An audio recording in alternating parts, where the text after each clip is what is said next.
if you were here last night, you got to see FDR speak, and he said some pretty not nice things about this gentleman next to me. So we're going to invite FDR to come out on stage with us, and we will have a short discussion, and you will be able to ask them questions. And when they ask a question, both men will be able to respond to this question. So this is our president, Mr. Mussolini. If you can come over here, I believe this gentleman needs a chair. Okay. So actually, I want to ask the first couple of questions. Both these men at least claim to totally love their countries and believe that their countries may be the greatest country in the world.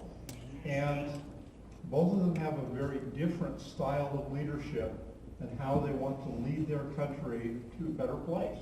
And both of their countries arguably have gone through some really rough times. The United States, certainly the Depression, Italy, the aftermath of the First World War, and the unemployment and the strife that's been there. But both of these men believe that they're leading their country to a better place. So we've just heard from Mr. Mussolini. Let's hear FDR at least tell us how his vision for his country and how he thinks that's different perhaps than what Mr. Mussolini has, and then let Mr. Mussolini respond to that. The American system, the greatest in the world. Our country is built on the principles that the common man has a say in their government and in the systems that they participate in. Each nation has a soul, and that soul is its common people. That cannot be denied. Those who believe in the democracy of our land, those who have the willingness and the ability to speak, to criticize this government, and to allow it to continue on. As president, I was elected by the people, and I aim to fight for the people. Unlike the tyrants abroad, such as Mussolini, who tend to control the people, us Americans, we believe in democracy. We believe in freedom. And no one will ever deny the American people the right to vote, but the American people themselves by not voting. That is something that they must understand. Well, I would like to start by saying that, first off, while FDR, as I have openly admitted, made some decisions I very much agreed with, the New Deal, first and foremost among them, he deviated from his path, from his love of the people, and became just another political pawn. This is my disagreement with him. It is not the New Deal. It is not his work to help his people. This is the same as me. I believe that in many ways we started off quite the same. We both helped our nations out of great depressions. We worked through great public works projects, and we helped lower unemployment rates. And in fact, in order to do this, FDR communicated with me quite a bit in order to iron out his New Deal, his plans for helping his people, and it worked quite well. I do not know why FDR has turned his back on the truth. He speaks of the fact that his people have chosen this, that they choose to vote, but do they choose what is told to them? They do not. That is the choice of the rich, the intellectuals, and the elite. People like Randolph J. Hearst, who choose what the public believes and knows. This is not truth. This is not trustworthy. Business and truth and journalism cannot be intermingled. This is a dangerous game to play.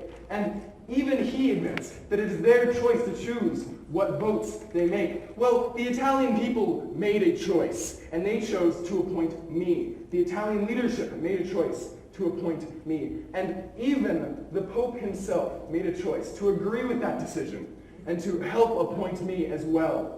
The Italian people agreed to this decision because they wanted to advance forward into the 20th century, into the modern era, and discard the old, broken, inefficient systems of democracy, of capitalism, that while perhaps beautiful in theory, as so eloquently illustrated by Mr. Roosevelt, do not work in practice, as shown by Mr. Roosevelt.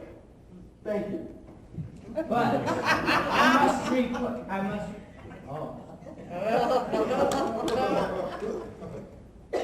Okay, Mr. Mussolini, we perhaps are leading into an era of war, and you have chosen to align yourself with Germany and Japan in that war. Can you justify that for us and tell us why you've made that decision? I would say rather that the world chose to align against us. The League of Nations, the British Empire, decided to break the common laws, to break common beliefs in order to expand for its own greedy purposes. And the rest of the world, of Europe, of North America, went along with them. Italy, Germany, Japan, Spain, these were the countries that chose to stand up, to fight for their beliefs, to stand up against impossible odds if necessary, so that the truth can be known, to bring enlightenment to the rest of the world. This is our goal. This is what we have accomplished in Italian Somaliland. This is what we are working on bringing to Abyssinia. Enlightenment and a better world. And Mr. Roosevelt, you are claiming to be neutral, but we all know that you really align yourselves with Great Britain and France. Can you justify that for us? I justify this by saying the truth that they claim to spread is of tyranny. I ask you, Mussolini, how many of your newspapers are not controlled by the government? You claim that our corporations control our papers. Yet, if you have read the New York Times, they can be quite attacking of business. And you, on the other hand, how many communist papers are there? And he has controlled the people. There is one element of every free and progressive modern nation. It is free and independent. Unions, labor unions. And yet, the governments of Hitler, of Mussolini, have taken control of these labor unions and have controlled the people. I tell you that the reason I support Great Britain and China against these oppressors is because they still believe in American values. We must not let the guise of isolationism let our principles, the principles of freedom of speech everywhere in the world, of freedom of expression everywhere in the world, freedom from want everywhere in the world, the want of liberty, freedom from fear, fear of military expansion, and fear of the government themselves, who, mind you, Mussolini took control of this government. He would like you to believe that he was elected, but he took control of his government by killing 2,000 of his own people through death squads and through taking out every other opposition party. The Communist Party is outlawed. Any other party other than the Fascist Party who disagrees with the Fascist Party is outlawed. This country is not it is not worthy of a great modern nation. It is not worthy of the American people themselves. We will stop this tyranny from spreading. Thank you. I think you need to respond to that. Now, I do not allow the Communist Party, but does the United States? Does the United States allow the Fascist Party? No. This is an illusion of free speech. This is the danger of free speech in democracies, as I've been continually saying, that yes, in theory, free speech is a good idea. In theory, democracy is a great thing, but they cannot be successfully practiced. And they are not. There is no communist or fascist party in America. They are not superior to Italy in this fashion. I did not commit a coup in my nation. I was appointed by the king to replace the previous prime minister with the support of my people. And following that, I reduced unemployment. I reduced starvation. I improved the country.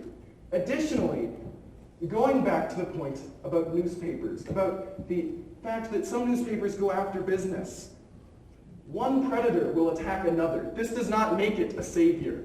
Business will attack business, and the people standing in the way will still get hurt. The fact that money is in the mix is an issue.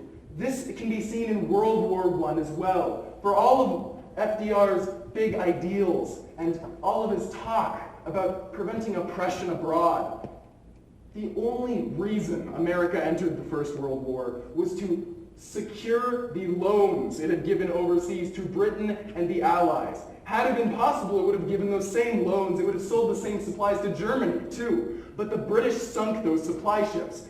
America was not involved for its ideals, for its beliefs. It was involved for money, and it is doing it once again now. Why did you support the allies who you now attack, who you pushed, as you have said, to enter the war? Why did you support them? Why, when he says that freedom of speech is great in ideals, then why are the American people the most educated people, the people who have the greatest control over their country? Our labor unions, our freedom of speech, our press keeps others in bounds.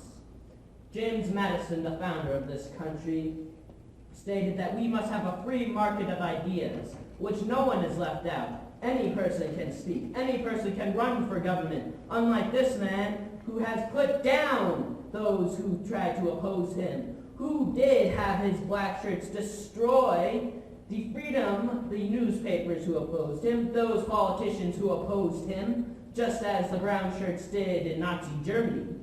Our country is built on the idea that every person has a right to know and to believe as they wish, so that we may all improve our relations, and so that we all may make educated decisions. Thank you. Let's take a couple of questions. I'm sure you will get a chance to make a response there. I feel like I did. Okay, do we have a question from the audience? Yes. So you guys have been talking about basically guys competing against each other. Is there anything good you guys have to say about each other and how you guys I don't have anything good to say about each other. And we'll let Mr. Mussolini start. I believe I already did start quite a bit ago. I have had many agreements with America, and with the Roosevelts in particular, I had so much hope. Franklin in particular.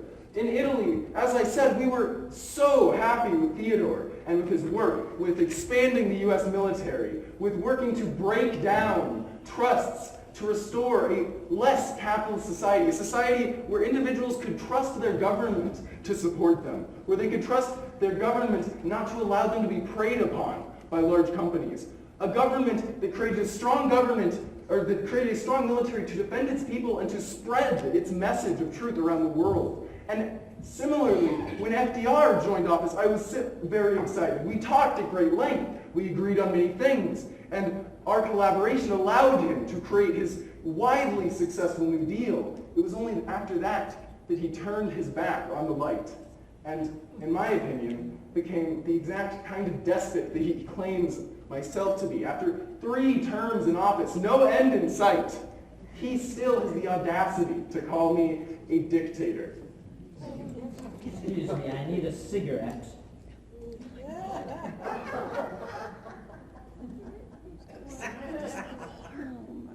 I don't see any smoke going. He claims that we were friends. On the contraire, I, on the other hand, was looking for an alliance. We did not talk at great deals as he implies. I stated that I would want to keep in close contact because he was the only stable country in a volatile world. But his ideals were not compatible with the American experience. He calls me a despot. He states that I have been elected, mind you, for 3 terms, while he was appointed by gunpoint to hopefully suppress him and so that he would be controlled by the king.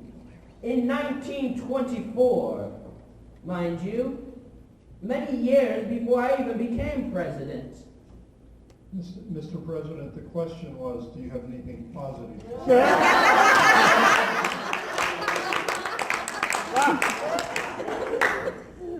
No. I must say that I do not. Though he is a great leader, he leads his people to oppression. Okay, thank you.